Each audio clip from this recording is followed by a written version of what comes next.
We're live. Welcome. Lots of prep this week. I'm just fixing my rig. Yeah, Here we go. How you doing?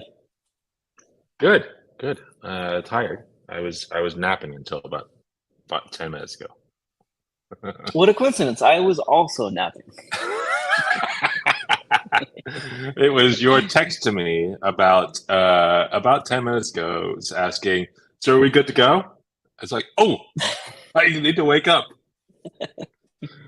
Nope. Mm, And at that's that all right. point, I That realized happens. about 2 weeks ago, I've got my office kind of down in the garage, and I I basically moved all my wife's stuff out of there with her permission, of Okay. course.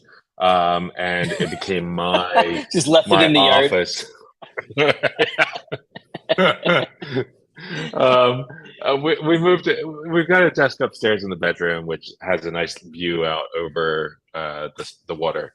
Um, Nice. and so I moved her full time up there, and she loves it up there. I mean, it's a nice place to be, but um, and then I had the intention of having my work set up on one of the desks, and the desk behind me would be the streaming setup. And I set everything up. I thought, and I thought, huh, I actually never tried it.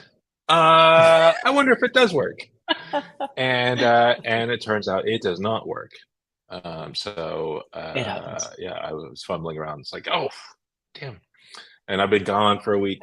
That one step. Um, yeah.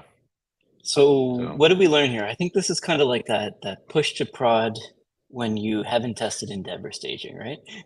Just assuming yeah, everything will and work if you take the same thing and put it somewhere else. put right, pushing a prod with 5 minutes notice, thinking, oh, I mean, how different can it be? How bad could it be? Yeah, yeah, that's exactly I've right. certainly done that, both with the streaming Yeah, setup as well as with code. It's certainly a thing that yeah, can happen. yeah. So it Out will of be kind of curiosity, though, amazing if what anyone shows up. fair enough. Out of curiosity, how do you test like your streaming setup?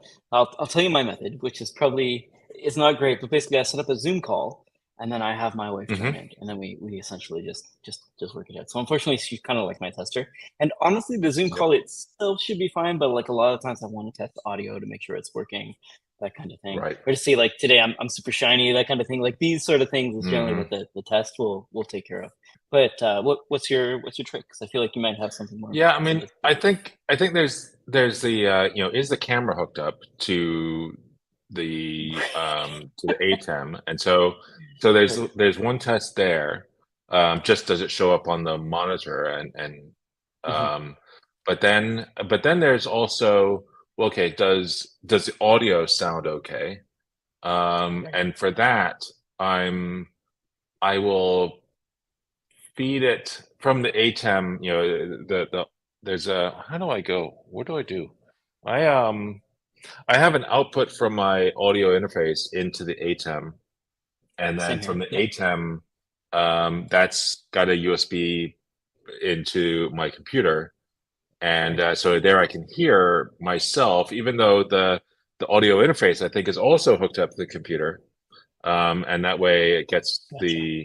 the controls for the interface, but I go through the ATEM so that it's all in sync with the video, and Gotcha. I then think we had the same um, setups. It's like it's almost like you told me how to do this. yeah, and then I use Audio Hijack, Ah, um, okay. That might be a wrinkle. I stopped and using that a while ago. Okay. so I use Audio Hijack not during the actual stream, but just to test out the stream, Right. because then I have the audio coming into that, and all that I really use for that particular example, all I really use is put a 10-second delay on it, and that way I can say something Gotcha. and then I hear myself, and it's like, oh, that sounds horrible. Let me tweak it a bit and say something Gotcha. else, and then oh, that sounds better. Um, and I definitely have not done that yet in the new setup. And then Right. and then there's the actual stream. Is the network okay? And then for Right. that, I guess do a quick stream that I don't tell anyone about. Versus this, which I put on Twitter and nobody hears anyway. So And no one joins. I mean, those are kind of the same thing. yeah, yeah. So I guess it's only one difference is I don't put it on Twitter. The same number of people show up. And yeah, that's how I do my test. That's And awesome. none So of I, that I none think of the that only happened other this time. thing, oh, fair enough. I think the only thing that I might do differently is sometimes I'll record myself in like QuickTime or something like that, just to, Yeah. I don't know, just to test, and then I play it back. But yeah, the audio hijack thing's interesting. I do have a license. I should probably grab it again. It's really handy. It's Yeah, kind of like a Swiss Army knife. right. And it's and as I say, I want to make sure that it doesn't add anything. All it does is delay it by a lot. Not just like a delay plugin of having like an echo, but I mean really delay by 10 seconds so I can say something meaningful and then hear it back. But I don't want it like 30 seconds because then I say something and it's like, okay, one You have to second. wait too long. And Yeah. so yeah. But audio hijack is amazing. There've been a few other things I use it for, but I mean that's probably the number one thing I use it for is just delay audio by 10 seconds. Just grabbing that here. It's Rogue Amiga, right? I think that, or Amoeba. Yeah, I think Amiga, so. but I meant Amoeba. Rogue Amiga. Yeah. Yeah, it's that your old Commodore computer that's gone rogue. Yeah. Yes, or my new Spanish friend. Yes, Rogue Amiga. I think Amiga is the female of Amigo, right? Oh, okay. Yeah, that's true. The more you know. But yes, I Yeah. did have an Amiga growing up, and I'm Yes. definitely in that camp of We fans. did not have an Amiga. What did you have? Well, we had the Commodore 64. Okay. And I guess by the time I don't know when did the Amiga come out? Oh, I felt like it was 1985 or 1986. I think I got mine in Okay. 1986. So by that time, we already had an IBM PC in the house. Gotcha. And the IBM PC came out. When did that come out? 77, I think, 78, something like that. Or was it? Oh yeah, like we're 83? talking about the PCXT or whatever, or like the mini computers at home. Yeah, I say mini computer, but like I think that meant something different at the time than it did before. Yeah, yeah. The IBM We had PC came out Wang in for it a came out while. in 81. It Okay. came out in 81. We had our first computer like professional, actual, real computer for real work. I mean, not the Commodore 64 couldn't do that, but it was more focused on less. But we had like a real a terminal at home that would dial into Nice. a net, computer network or another service for my dad's work, and I think we had that at home by 1977. So That's awesome. And now, not to age yourself, but I'm assuming you were a child at that time of like, yeah, I like was elementary 42 at school. that time. Yeah, yeah. You already No, had the 19, beard coming in. yeah, that's right. 1977, I was 7 years old. Okay, okay. Yeah, so we're about 10 years apart. But yeah, what I was Yeah, getting at is that I feel like that age, like that curiosity that you've got around that age before right. you're like indoctrinated to school into thinking like a certain Yeah. way. It felt like for me at least, and people I've talked to, it's kind of like those formative years when you've got it like you're used to Hmm. making mistakes. You're not scared of clicking buttons on the computer and like Right. maybe formatting your hard drive or whatever. You know, like you've gone Right. through this. You're post having destroyed your computer a few times. So like, yeah, I feel Yeah. like once we get into the industry, we're like fearless, basically. Right. Right. Format your hard drive. I don't think that was an option because I don't think there was a hard drive. I've certainly done it, but yeah, I think it was a Yeah. 286 laptop that my dad had brought home Yeah. that I definitely formatted while I was learning like DOS 5 because why not? Yeah. Get a DOS 5 manual. I lived on a farm. There was Yeah. nothing to read, so I read the manual. Yeah, I think that was one of my first batch scripts was like, yeah, let's write a batch script. Okay, this right. I didn't know what I think it was initialize. I didn't know what initialize meant at the time. Like the Mm. word, not like what it meant Yeah. on the computer. I had no idea. And Hmm. yeah, I formatted the hard drive. Good job. Or maybe it was format even. It might have actually just been format. Yeah. Like I didn't know what that word Yeah. meant. Right. Right. Yeah, you quickly find it. Yeah. So what have you been up to? You've been around, you've been traveling? Yeah, so What's going on? I went back to Amsterdam Right? last week. So last a week Friday, flew out, was an overnight flight, arrived that Saturday, and then last week was KubeCon in Amsterdam. Hmm. So I was there for KubeCon, and it was Infra's second Oh, appearance at a conference, there you go. and And it hopefully you brought some was shirts, yes?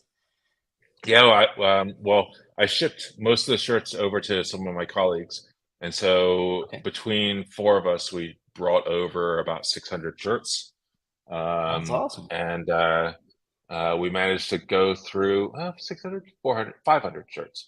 Um, and managed to get rid of pretty much all of them, like, all except a few smalls and That's extra awesome. smalls I think we had left. Yeah. That is Um, fantastic. yeah, it That's was like great. And I realize people understand like the printing of the shirts, but actually the goal is to give away the shirts. right, yeah, yeah, and I mean they're not. It's a. I mean, in the when thinking about the cost to acquire a lead, it's a pretty good way. I mean, I guess we don't Yeah, do it to get the lead. It's more of a reward for the lead. right, Um, and I mean, because they're like $15, $16 a shirt. So right, it's not a cheap thing. And there's definitely cheaper ways to make shirts. You can get the cheap Hanes shirts for, right. $8, $7. But these are pretty high quality shirts. So Hmm. Yeah, um, and listen, I yeah, it realize people was, in DevRel don't want to talk about sales and things like that, but at the end of the day, you work for a software company who's trying to yeah, grow. yeah, So the goal is to like not just get word of mouth out there, but also let people know that you've got right, a product to sell. So right, right. I think it's cost of acquisition, right? I think is what this is summed up as. Yeah, Like how much does it take for me in terms of effort or like right. swag or what have you to actually bring a new client in who could Yep, let's say that I'm throwing numbers around. Let's say they spend like $2,000 a year, right?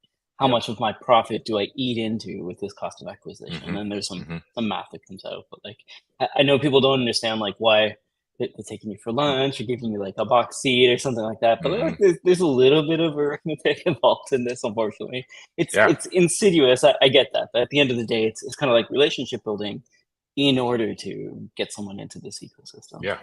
Because you want them to come and try out your product and then Yeah, eventually pay for that product for a month and then 2 months and then 3 months and then hopefully forever. And hopefully they absolutely. increase their usage of that product by, not just one computer, but lots of computers. I mean, for Datadog, it was let's make sure they install on not just one or two or five machines, but dozens of machines and continue that um, subscription for a long, long time. Yeah. And I know this sounds hollow. Sometimes it's like word of mouth. So the person who gets the shirt might tell somebody else, and that person might sign up. Like Sure. sometimes there's a trickle down effect or something like that. I say Yeah. this because I went to a movie yesterday, a premiere, in fact, of the Blackberry movie. But the person I was going with has actually written a couple of books. Her name is Caroline Luco, and she wrote a couple of books on DevRel. And specifically for her, it's more of like the marketing angle. So she's very much in like DevRel Mm, is like a marketing exercise kind of thing. And right. like, listen, to most extent, the people we're talking to like don't want to be marketed to, but if it's Right. something useful, then they want to know about it, kind of thing. So I agree with her there. And there's a lot of that kind of program thing. Like, should you have ambassadors or champions, or like, is it a T-shirt? Is it a free Yeah. trial? Like, what does this all involve, kind of Yeah. thing. So there's a lot of steps involved in figuring out where somebody is in this. Like, again, it's a funnel, but basically, like, what steps have they gone through? Have they expressed Yep. interest in a webinar or in person or what have you? And there's a bit of a method. Yeah. So yeah, you went to BlackBerry. How was it? Yes, and then had a long discussion about DevRel afterwards. It was good. It was kind of PTSD inducing for me. I will say that the camera work, and this is maybe more of like a meta. I don't know if I'm nitpicking maybe, but those really like tight camera angles, like just someone's face Hmm. and it's really like Yeah. shaky. for a lot of the movie, and I thought like this is kind of horror movie camera Mm, work. Not that I'm a great cinematographer, but it seems like an odd decision to me. right. And then quickly you realize, like, oh yeah, I'm watching the Blackberry. I know how this story ends, right? And Right. quickly you realize that there's Well, actually a lot of strife yeah. involved in the startup, and like it Yeah. is kind of terror-inducing a lot of the meetings and Right. situations that they're going through. But yeah, And I how thought it was long? great. Would When does highly it? recommend it.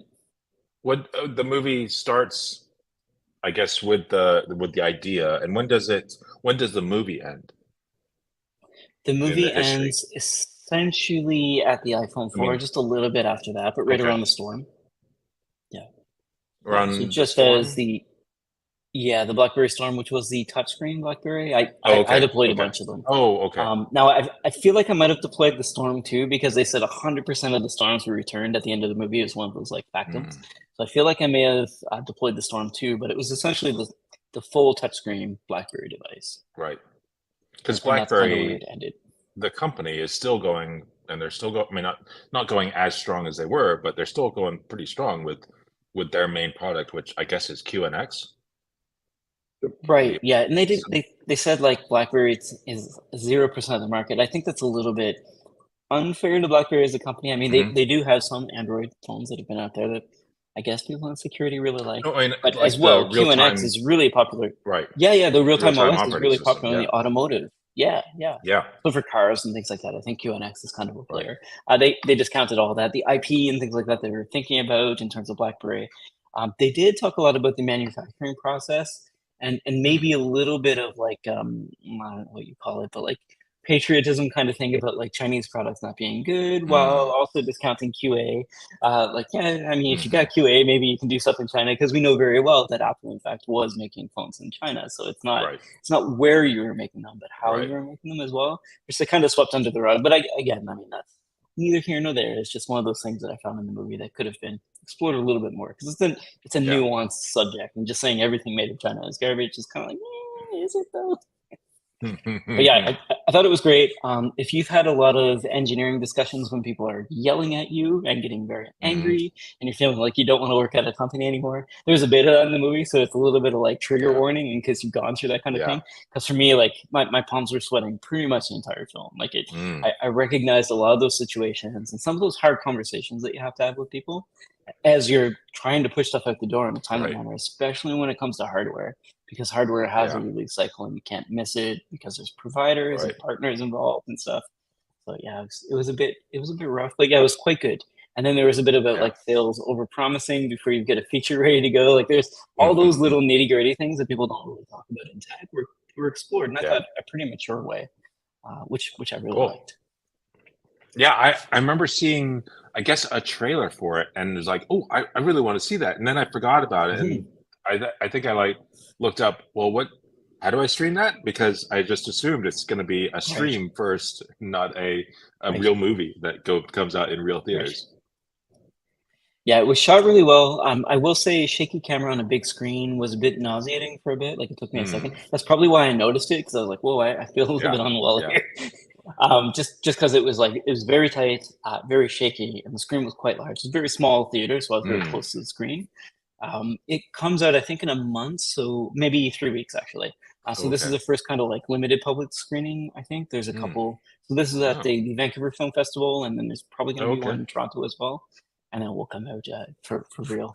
But Wow. I don't know if I can recommend seeing it in the theater. I'm really sorry. Yeah. The theater was super comfy and stuff like that, but for this Mhm. kind of camera work, I feel like it might not be the best. Yeah. I can't remember the last movie I saw in the theater, though. Right. Like Yeah. this is one of those ones that's so shaky you feel like you need that Dolby, seat that Yeah. moves along. And there are a lot of like which adds to the stress. There's a lot of like heartbeat kind of sounds, like boom boom boom boom as people are getting stressed Oh. out and you get Oh, really really? involved in what's going on, and Wow. it's palpable, like the stress. So Hmm. it's a stressful movie. It's if you Yeah. spend any time in engineering, it's a pretty stressful movie. Wow.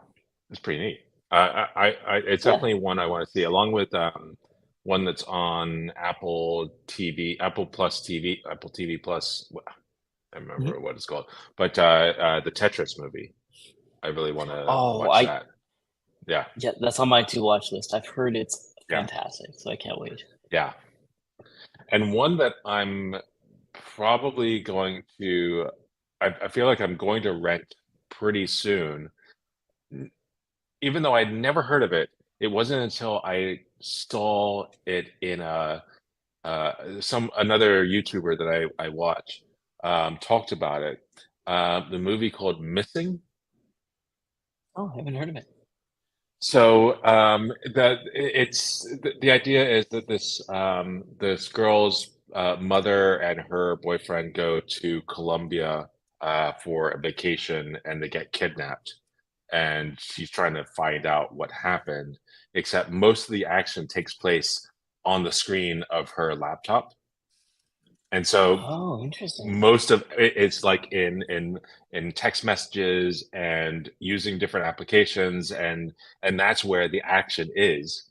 There's some video. I mean, there's actual footage that's recorded of these Hmm. people in some scenes, but most of it is really all these using the computer.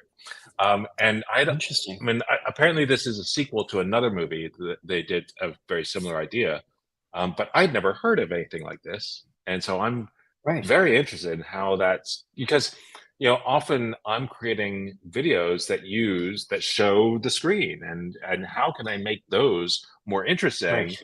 Here's somebody who's made a whole movie about that does this on a larger scale. And apparently, I'm I don't know if wondering. it's Yeah, yeah, I go don't know ahead. if it's just opening weekend, but or just ticket sales up until the point of that podcast. But it had raised like Mm, $45 million. nice. So I mean, it's like a serious movie. Yeah.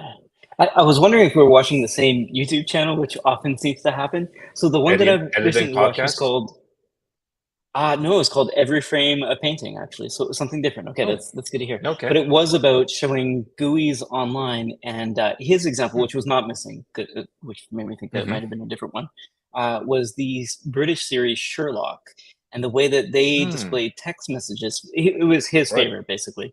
But the Right. way that they display text messages is raw, with no formatting, like no speech bubble or Right. anything like that. And he said the reason why he thought that was interesting is the font was timeless. The Mm-hmm. the text displayed on the screen didn't have any decoration, so it Mm-hmm. didn't age out basically. So it wasn't like AOL Right. Instant Messenger. Do you remember like You've Got Mail, for example, when they're showing the Mm-hmm. computer scenes? Like that aged pretty poorly, right? Yeah. So the question is like, how do you show a GUI or a process or something having, those hacker computers with the made up Right. UIs? Like, how do you show that and make it visually Right. appealing while someone's having a conversation without Yeah. taking them out of the movie? So yeah, I'm Yeah. very interested in this missing movie as well for the same So, reason. so one of the interesting things is, you just watch the trailer, and it's zooming way into the screen to like, one text message Oh. being all the screen, and there's no pixels. I mean, there's no Right. pixelation of these. Like, well, There's how no do like they do RGB. this? Yeah, yeah, yeah. And so the whole thing, every interface is designed in Illustrator. Gotcha. It's all They are vectors. not taking screenshot. It's all in Illustrator, and then they're animating those Illustrator files in After Effects. And so the whole thing Oh. is they have created this UI to look like a real UI. It's not like a fake UI like you would have seen in Yeah. Hackers or the Net, Right. other and all sorts of other Right. Yeah, bad the net's another bad one. network. Yeah. And Mozart's Ghost was I think that was in the Net. Where was it in the Net? Yeah. Where Yeah. I yeah, think it was that as was the well. Yeah. game Mozart's Ghost or something. Yeah. And so no, I mean, rather than do they are trying to recreate I think a real Mac, but they are creating it completely in Illustrator and animating it. That's And cool. I mean, it's fascinating. I don't want to go to that effort, but Right. still, I mean, how do you show action in a screencast? And that is I do wonder though, amazing. because like we've got some stuff in Figma, and some of the animations that the video team Yeah, does are like isometric, and I'm wondering like yeah, maybe they're using the Figma mockups to make the thing instead of going to yeah. like the screen, taking a screenshot, and then making a movie of Right. it. The BlackBerry movie zoomed in on old LCDs, which like kind of Yeah, makes sense because they were talking about building a device. but also it's really not visually compelling to see someone holding a Yeah. device. It's just Yeah. it feels lazy. I guess is what I'm Yeah. getting at. It feels super lazy. Yeah. Yeah, that's a Wow. cool idea. Yeah, I Yeah. always So, wonder the same thing. Like, how do I put a screenshot in slides without yeah. making it boring? Yeah. Right.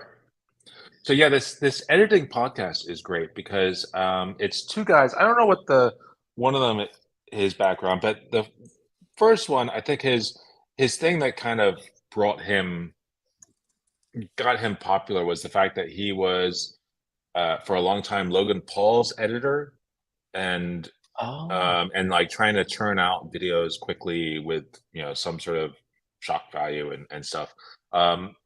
And but he's gone to this editing podcast does a lot of like what how can YouTube editors learn from the movies, and they actually get, I mm, mean, for Missing they had the two editors for the movie that really awesome. were the main authors of the movie. They were interviewing them, the two of them.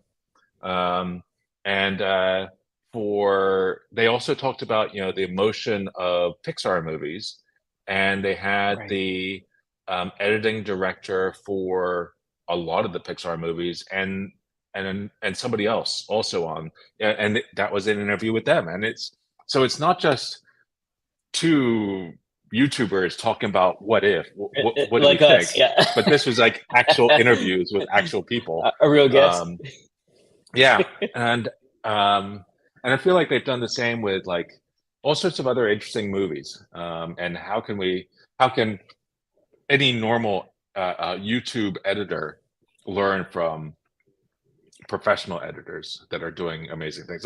Andor, they had the director of or the editor for Andor on What's talking Andor? about Sorry, I haven't heard. Andor is a Star TV Wars series? TV Oh, series about Andor, I think was the character's wow. name.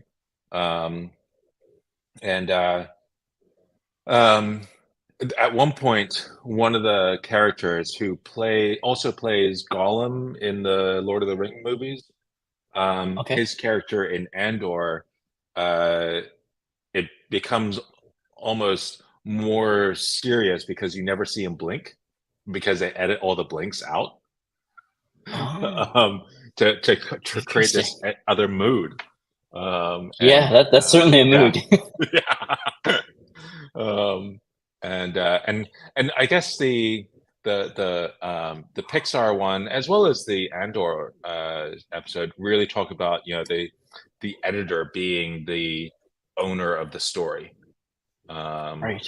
and it's easier in animation because they get halfway through and they're editing and they're like, oh, I wish we had it from this other angle that would tell a more powerful story, and Right. and animators can do it, whereas a real life production, it's like they're not going to bring everybody back because you wanted one extra 5-second clip. um, I but love this. We've been watching the same thing, but from different people. So the yeah. Everframe painting one actually went through a couple as well. I feel like it's a lot of times YouTube recommends specifically Canadian content creators, but also it seems to be like local people for some reason. At any rate, this Hmm. person is local, like in my Uh-huh. area. But one of the ones that they went through was Jackie Chan and like why Jackie Chan movies are funny. So Oh. like mainland, or sorry, not mainland, Hong Kong versions of Jackie Chan versus the American Jackie Chan movies specifically. And Hmm. apparently the biggest difference is in America when you have a like a punch, it will cut just before the punch and then show the Mm. thing happening after, but not show the punch. Which is really Right. interesting. In the Jackie Chan one, it's like the whole follow through motion is there and it becomes Right. more comedic as they do it. I thought was really interesting. And then he brought up another person who I really like, which is Satoshi Kon, who did like Perfect Blue, is a very classic anime, but in Hmm. the animation realm. And the main thing Kon does is really quick cuts, and there's a lot of Mm. things happening at once. So like my hand goes out of the frame and then comes back in a completely different area, or like up and down. You know all those like those Hmm. TikTok effects and things like that. But tons of different ones, and people haven't even like figured out yet that he's just been using for years and years. Yeah. Where like I'll be walking down the street and someone will come in behind me, and then a different person will come out, and I'm just Mhm. like a like a foil to be used just to cut up two Hmm. scenes kind of thing. It's very, very interesting. But I'd honestly never thought about cutting until I started using Descript. I'm not sure if I mentioned that the last time we All talked, right. but like the fact that you can edit video with text like really got me thinking like Right. what are those breakpoints and what do Right. I show a photo, do I say oops typo at this point, like do I show Yep. something comedic on the screen, or what do I do when Right. I'm doing these quick cuts, because sometimes it's obvious, other times it's seamless. When it's Right. obvious I feel like it's still fine because you can hear it okay, but visually it Yeah. might be jarring. So like what Yeah. do you throw up on screen? So I've been thinking about that stuff a lot. That's Yeah. really neat. I love it, we're going at like the same Yeah. thing from different Yeah. angles.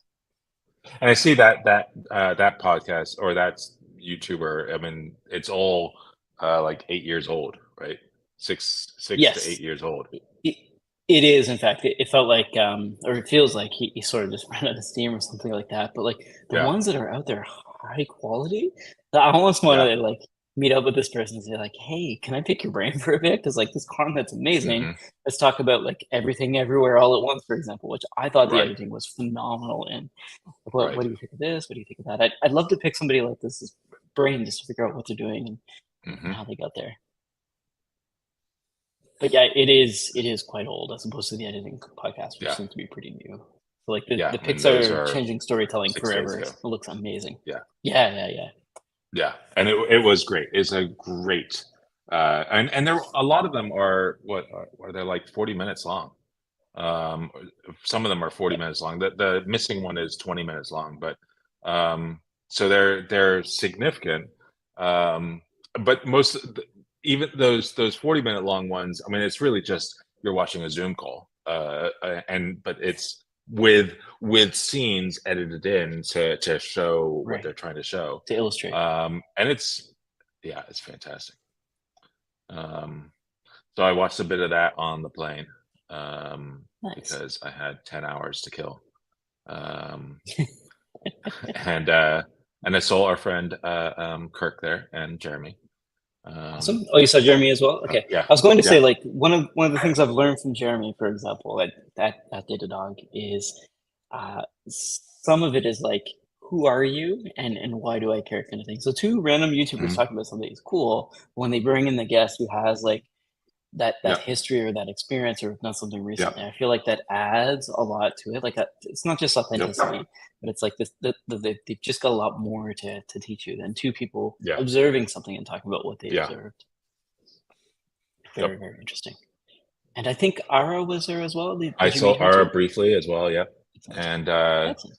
as well as a bunch of people I hadn't really had a chance to meet before. So that was fun. And How many people were there? Was it like a I 20,000 don't kind of know, thing? 10,000, I think. That's pretty sizable Um, though. Yeah. yeah, yeah. Um, I mean, all the hotels right around the convention center were all swamped. We were uh, very close to my first apartment in Amsterdam near Frederiksplein in the city, and that was great. I mean, it was actually a more perfect place to stay than staying right by the convention center because, I mean, there's a metro line that goes. What's it on? The Ferdinand Bolstraat? Anyway, one of the um, main roads basically goes right to Rye and goes up to Amsterdam Central. But we were about 3 minutes walk from that line to one of the stops, and so it was we could be at the convention center in 10 minutes, 10, 12 minutes. Nice. And but then we were in the middle of Amsterdam, and so it meant we could That's do all fantastic. sorts of more fun things, and went out to dinner every night, and it was great. So Yeah. listen, not to compare, but they sent me photos of them on a boat. Did you happen to get on the water while you were there? Because We did not this is like go on a a this is boat. like a bar for me. Once you get Yeah, on the water, I mean, that's a whole experience. yeah, yeah. That's pretty good.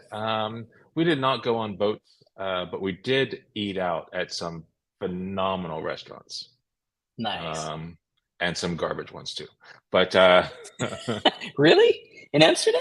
There, there was one where went to a place that I've been to many times before when I used to live in Amsterdam, a place called De Plantage, and it's next to the artist's which is the zoo. It's one of the oldest zoos in the world. And we went there, and it's a great location. It's a beautiful building. It's an Mhm. old greenhouse, and it's probably 100 years plus. This building, Wow. um, but the service was awful, awful. I mean, he Oh forgot no. to our waiter forgot to enter the order twice. Like Oh, enter the order for the wine. Like we had to ask somebody half hour later. It's like, is the wine coming? It says we don't have any that's record of a wine awful. being ordered. And then we waited for about 45 minutes for dessert. And then we asked, and it's like, where's our dessert? It's like, there's no order for dessert. It's like, our waiter forgot to enter it twice. And the Oh, food that's was awful. okay. I mean, my dessert was just bizarre. I mean, it looked kind of weird on the menu, but I thought, well, it's so different. It's going to be really interesting and going to be lovely. Right. And no, it was just horrible. I kept eating it, thinking it's I got to be missing something. I'm going to eat one more bite, and then it's like all going to make sense and going to be amazing. But no, having like almost like an Indonesian bun, not bun, Right. like these buns with like food in it, Yeah, except the I know what you food's mean. out. Yeah. It's just the bun with a half orange plopped on top of it, with Okay.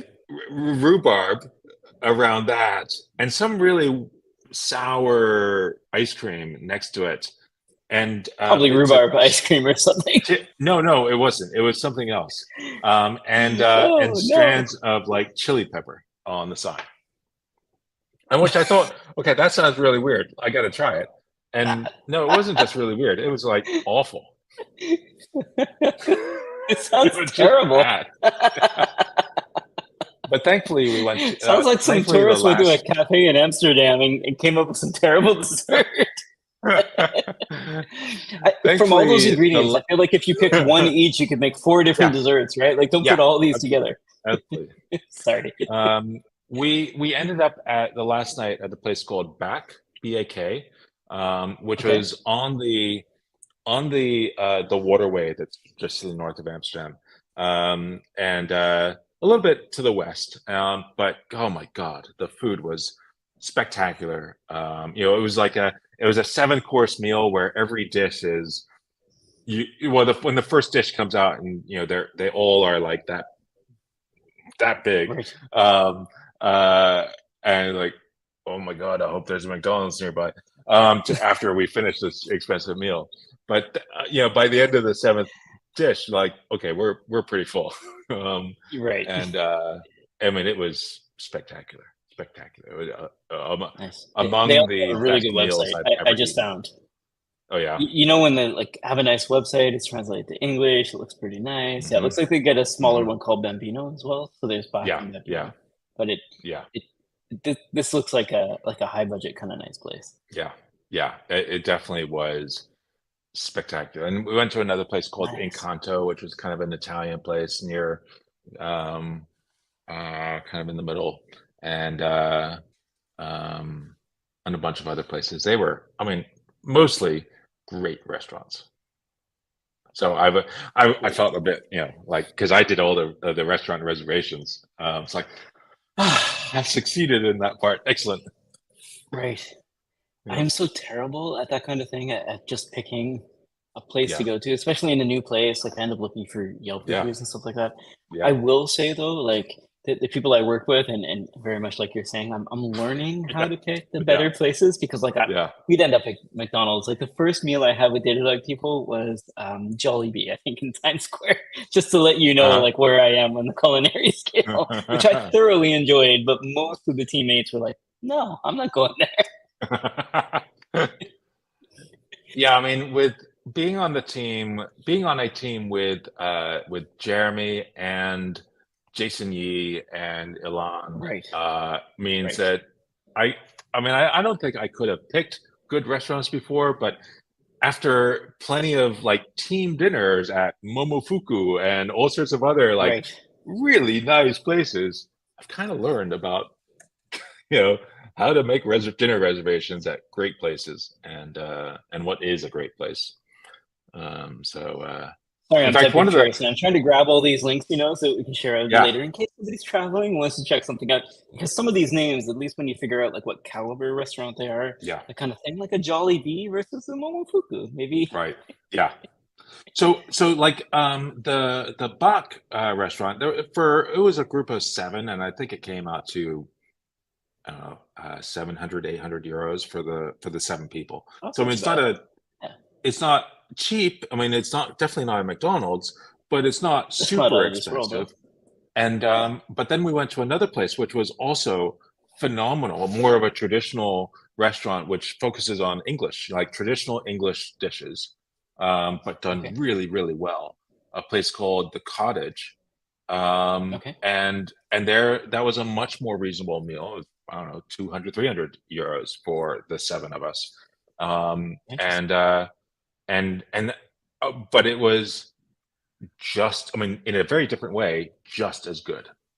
Um, Fair enough. and yeah, Do you have bangers and mash? some I would good assume, places. right? Or Yeah, well, they didn't. They didn't. They I'm had just teasing. yeah, they had I don't know. They call themselves an English restaurant, but then the menu is a little bit not what you expect. Um, oh, Looks like they sell scones and grilled steak and confit duck leg my and stuff like that. Looks my okay. neighbor's Lambo just pulled out, so if you hear the Oh, rumbling, that's the a little bit distracting, yeah. yeah yeah. Every time I see it, it's like ooh yeah. It's got that low rumble. Yeah. Oh man, I mean, it like shakes the house. I don't know if you've seen that silly movie.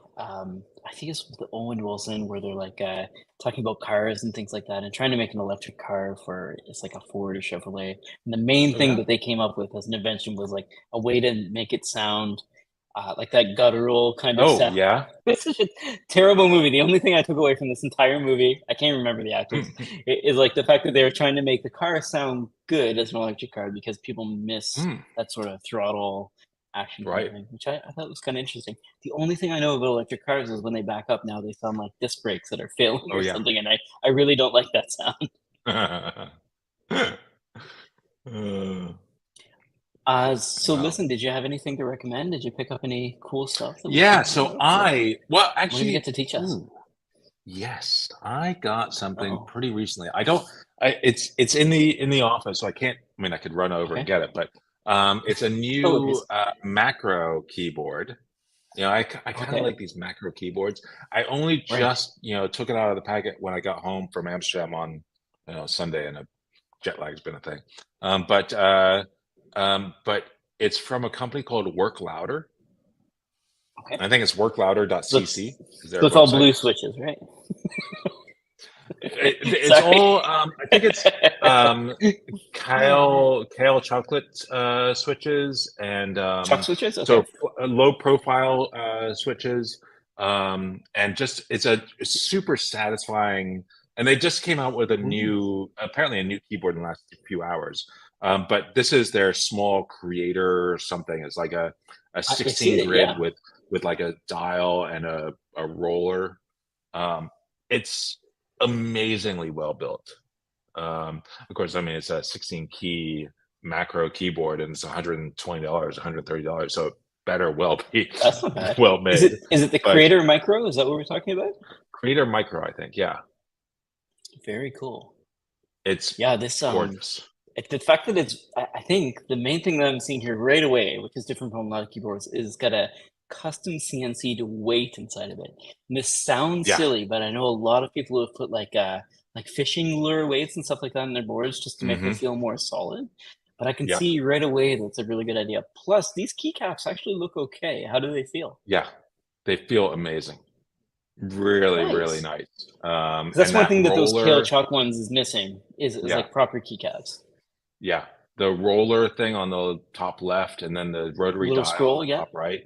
It's I wish it had smaller clicks, or like less pronounced clicks on that Right. roller, not on the roller, on the dial. Okay. But you know, and you know, I'm mostly going to use it with Final Cut, and I don't.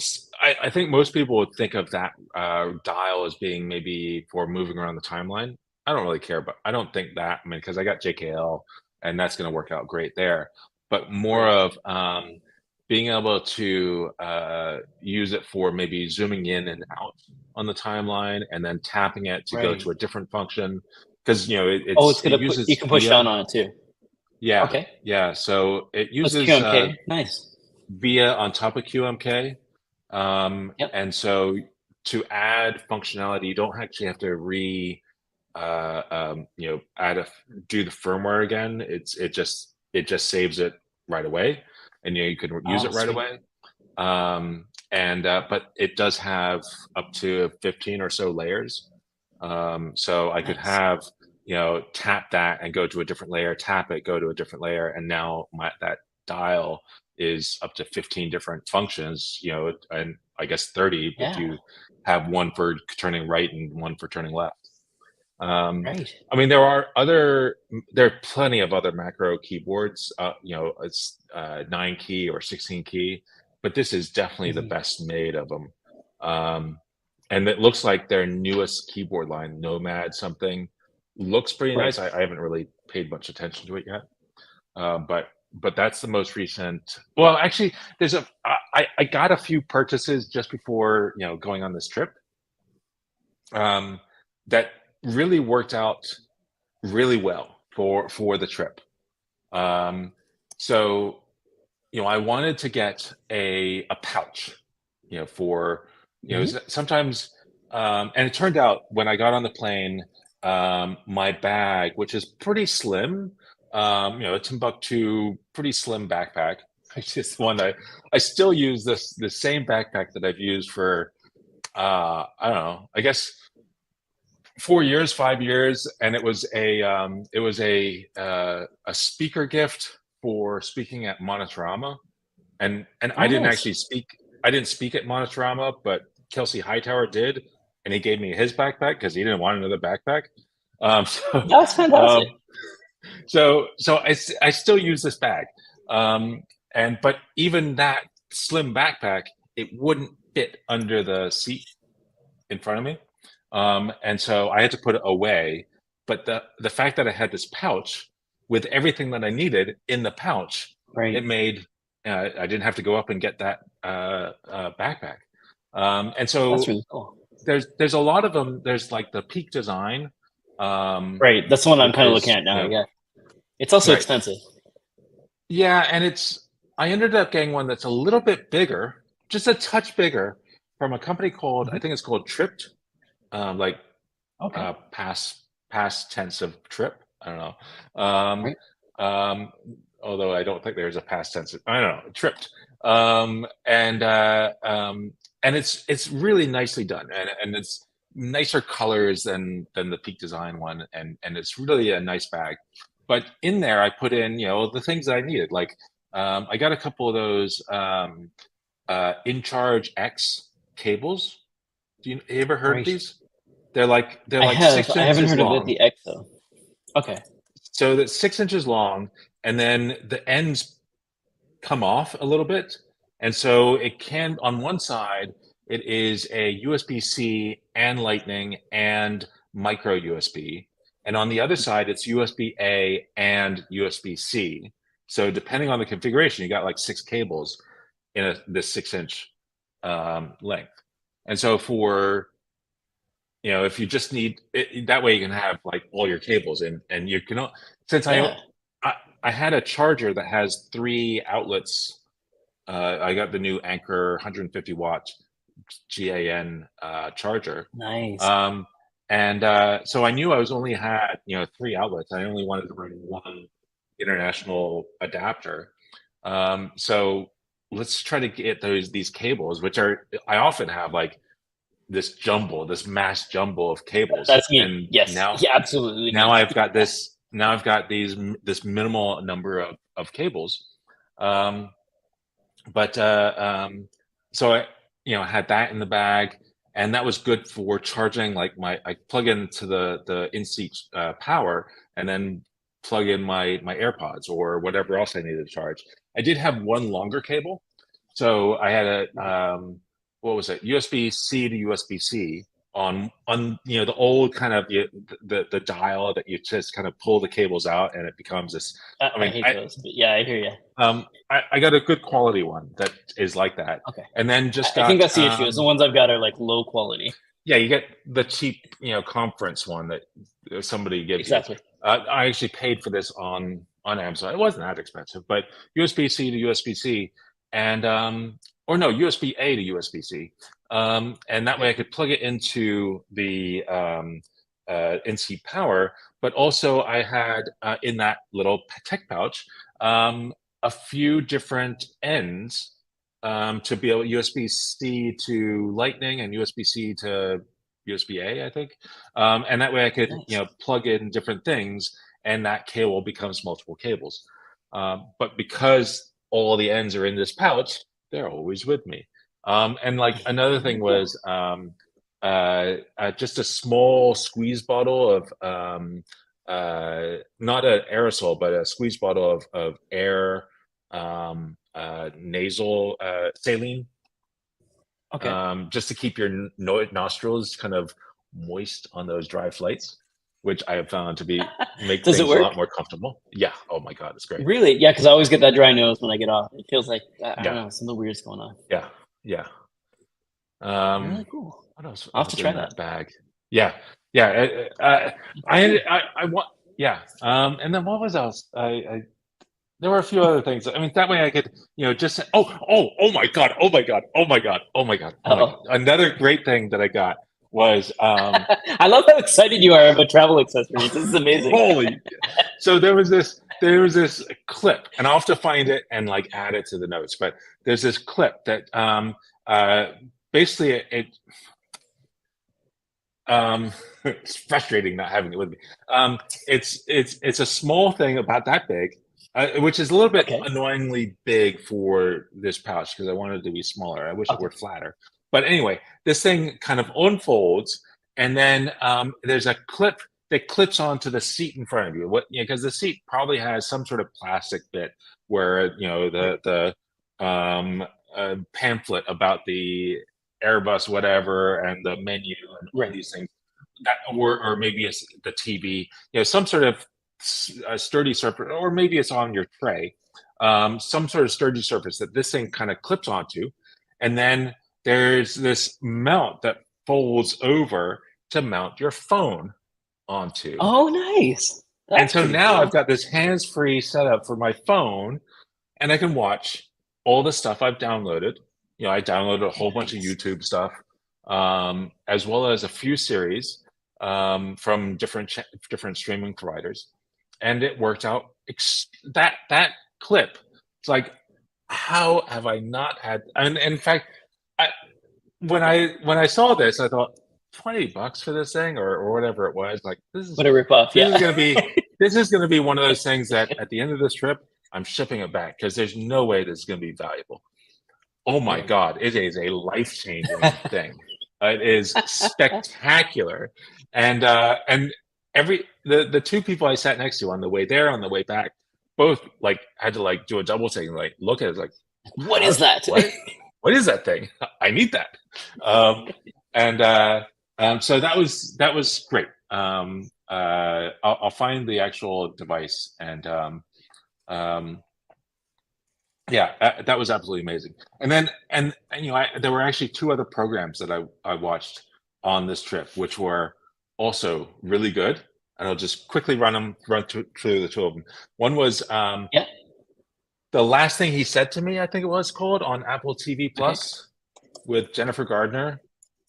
I only watched I think there's only the first 3 episodes available, but Jennifer Gardner, maybe? Jennifer Gardner, yeah. Is that what I said? I keep hearing Gardner, but yeah, I think you're probably Gardner. saying the right thing. Yeah, It's just our connection. Garner, as in the woman who was in Alias. Yeah. Yes. I think there's been a few things since Alias because that was, I don't know, 10, 15 years ago, but maybe more. Yeah. yeah.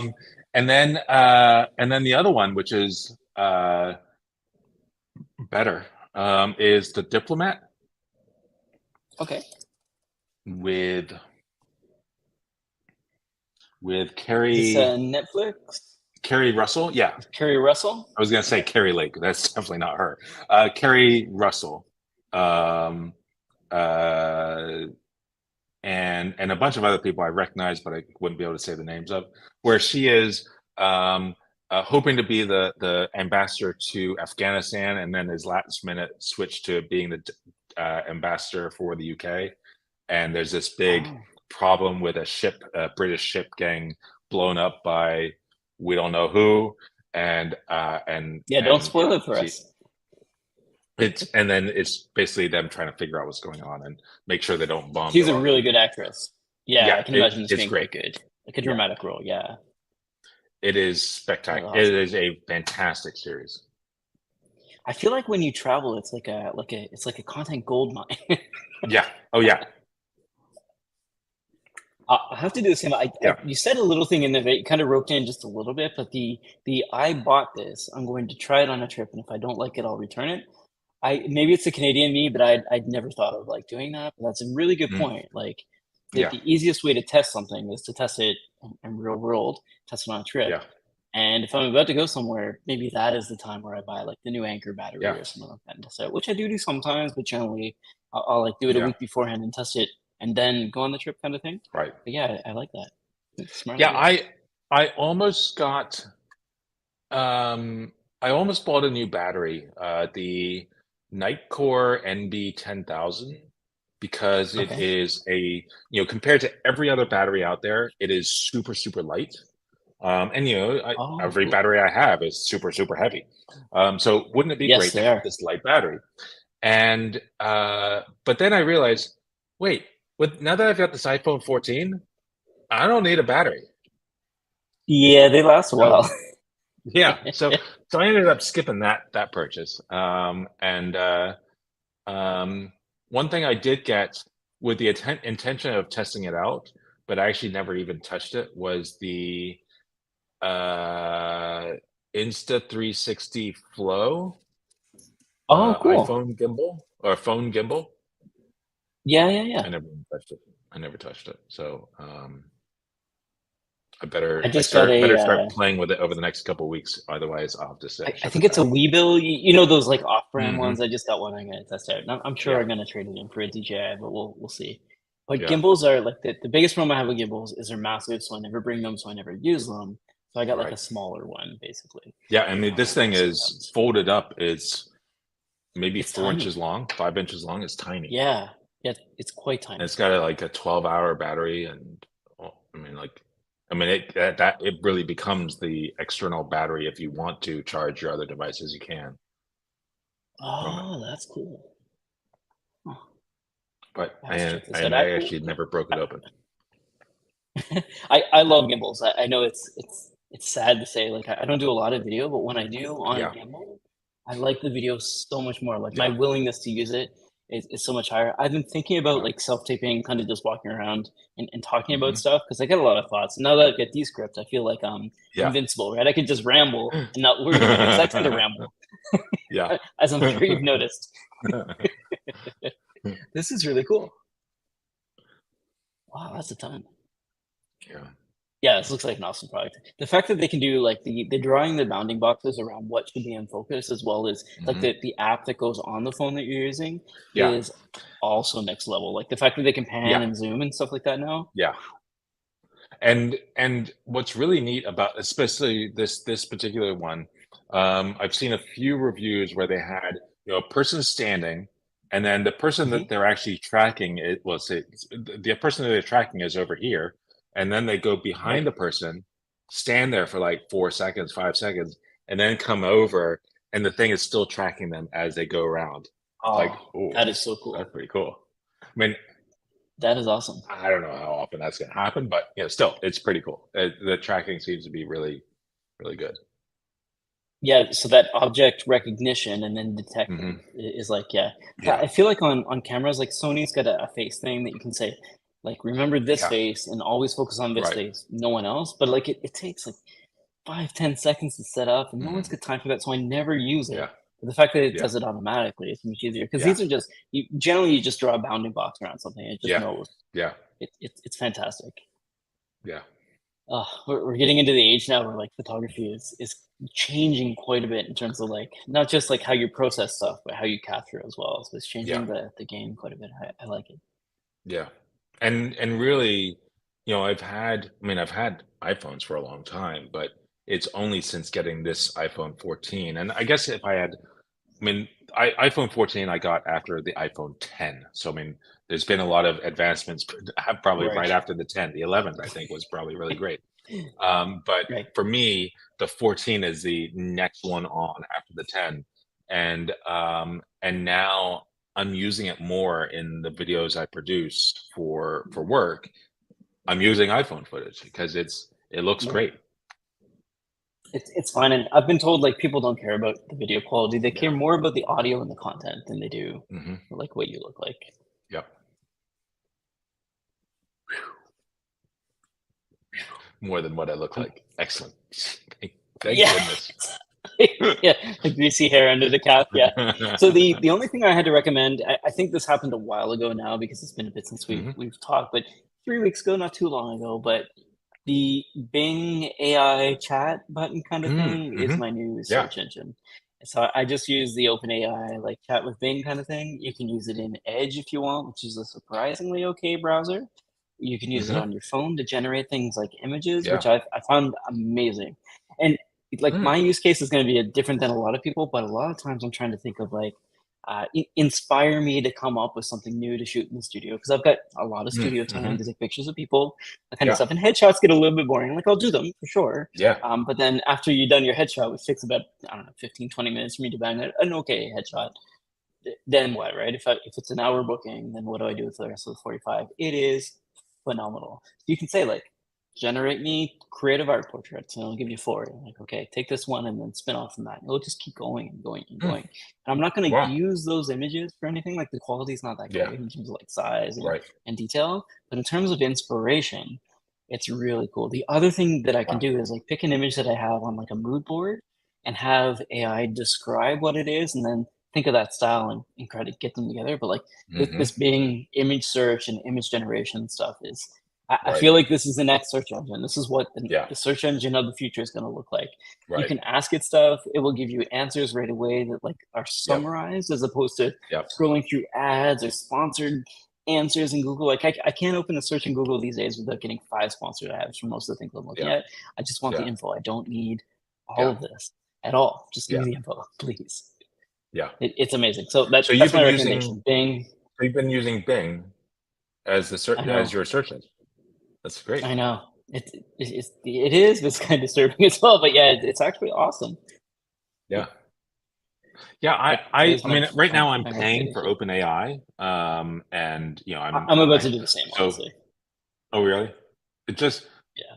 why? Why would you pay for it if you're already getting what you need out of the Bing search engine? Length of responses. There's a Mm. term for this. It's like characters that it can return, but in Hmm. OpenAI, it is much like ChatGPT. I can tell it to Hmm. give me a 50-page slide deck, and it will do it. Now, I'm not saying that slide deck's gonna be great. Right. Like Right. it won't be, and it might not even give me 50 pages. It might give me Yeah. 3. Yeah. However, in Bing, it might give you 3 pages. Like it's the Right. length of the answers is shorter.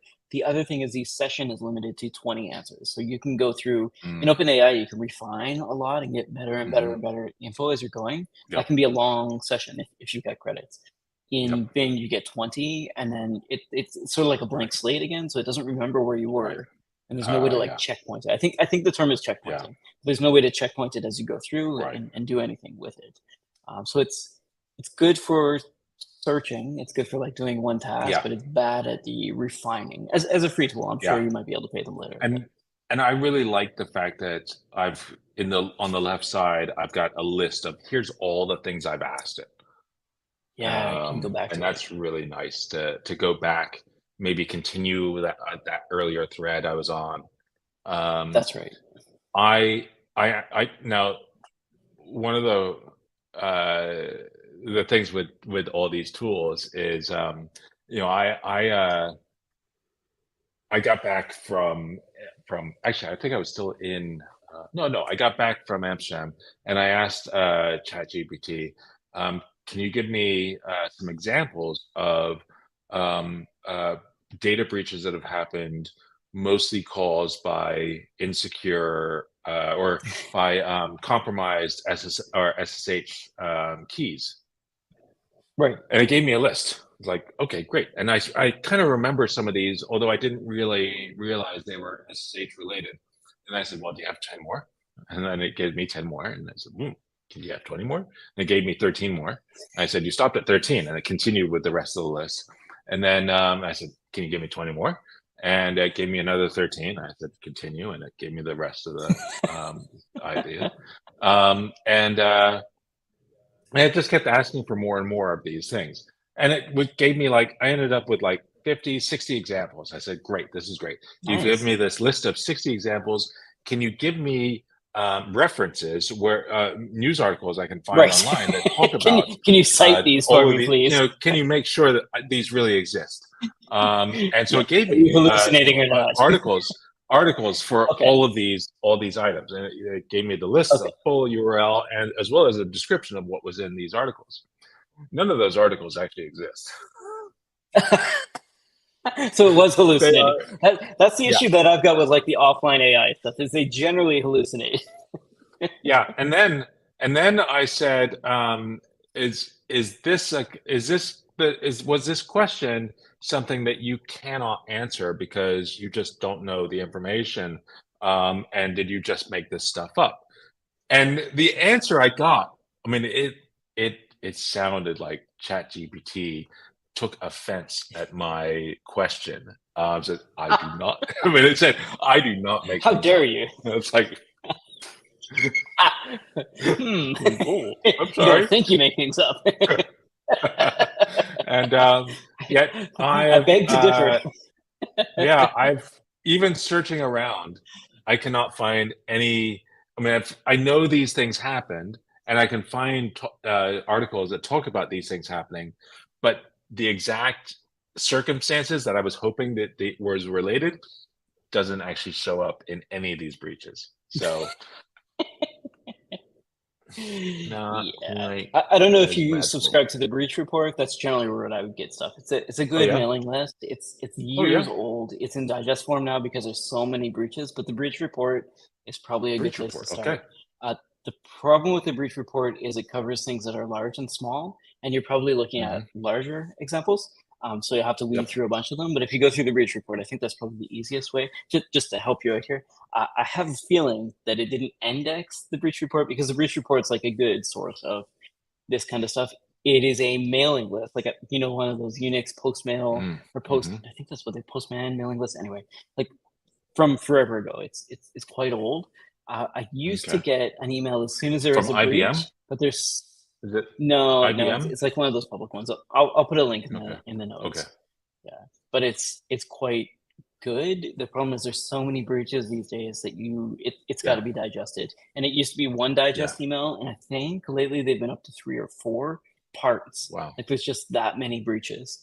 A Yeah. lot of the times they'll say what happened and maybe not the cause, and the cause might come out later. So they could be in there a couple times in Hmm. terms of companies, but it's definitely Yeah. worth looking through that mailing list. The Cool. problem I think is that there used to be an archive online. I'm not sure if it's still complete, but it Mm. goes back quite a ways if somebody has archived it for you. Mm. So it might be one of those things where you go into the Wayback Machine, you'll be able to find some of it. Yeah. But it's terrifying, I guess. Like there's a lot of the Canadian ones that I found out about, like Yeah. back in the day, were the amount of doctors that were taking taxis with patient records that were printed out in briefcases that got into Mm. accidents was astounding. And the papers would just fly Wow. out everywhere and then they'd be available for people to pick up. And this happened multiple times. It's like, but it's never in the news or Yeah. anything like that. It's just, Yeah. it's in the report, but it doesn't hit your primetime television Wow. because you don't want to give them a black eye or whatever, but it's very Right. concerning. Wow. That's great. Yeah. Yeah. It's bad. Yeah.